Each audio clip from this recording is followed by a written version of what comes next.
Mais le modèle capitaliste, ça c'est... Vous visez à l'éteindre alors si vous arrivez au pouvoir. Tant vous que le PTB, hein. C'est la fin du modèle capitaliste que vous prenez. Pour qu'on comprenne bien, parce qu'il y a toujours cette critique lancinante à l'égard du PTB, de dire voilà, ce sont les communistes, ils vont tout nationaliser s'ils arrivent au pouvoir. Non mais ça c'est absurde. Qui fait quand même peur aux classes moyennes. On est un pays de PME, de petites entreprises. Et les petits patrons, ils ont peur. Mais évidemment, mais tout ça est absurde. Moi en tout cas, je parle pour la France, je ne me suis jamais dit que j'allais nationaliser tout, je dis pas ça. Je dis il y a un intérêt général. Donc, pour avancer vers l'intérêt général, nous avons besoin de rassembler tous les moyens qui nous permettent d'y arriver. Pour parler encore plus simplement, nous faisons des propositions. On fait un sondage, on s'aperçoit qu'elles sont ultra majoritaires en France. Ces propositions, pas récemment, on a fait le sondage. Alors, les gens ont voté. Alors, vous arrivez avec votre programme, et puis vous arrivez à Bruxelles, et on vous dit stop. On vous dit non, la commission elle vous dit non. Voilà. Monsieur Mélenchon, vous voulez mettre un impôt à la frontière de l'Europe pour les produits qui arrivent de très loin et qui sont carbonés et payés en dessous du tarif? Non, c'est interdit, parce que dans les statuts de l'Union européenne, il y a le libre-échange, et ainsi de suite. Donc ce que nous disons, le programme pour lequel vous voterez, les gens, sera appliqué. Point final.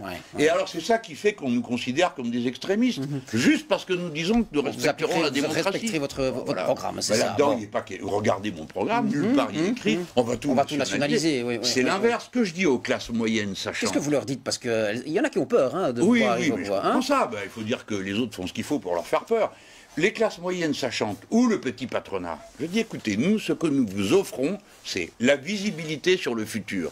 Parce que la planification écologique vous permet de savoir de quel côté l'État veut aller. Et il y aura encore une place pour l'initiative privée si vous arrivez au pouvoir? En France, évidemment. Oui. Évidemment. Ou alors, je dirais... Tout n'est pas étatisé, c'est ce que je veux dire. Ah ben non, bien sûr que non. Non, mais certains pôles seront... D'abord parce qu'ils sont détruits. Prenons l'industrie du médicament en France. Autrefois, 80% de qu'on consommait, on le fabriquait nous-mêmes. Aujourd'hui, tout est perdu, c'est l'inverse. Donc il faut reconstituer un pôle public. Et si vous constituez un pôle public, ce sera soit avec des entreprises réquisitionnées, soit avec d'autres qui sont nationalisées. Mais je dirais à Sanofi... Quand vous avez de l'argent qui vient de l'État pour faire de la recherche, ils en ont beaucoup, eh bien je leur dirais, écoutez, nous ne vous donnerons pas d'argent pour trouver des molécules qui permettent que les cheveux blancs ne deviennent pas jaunes.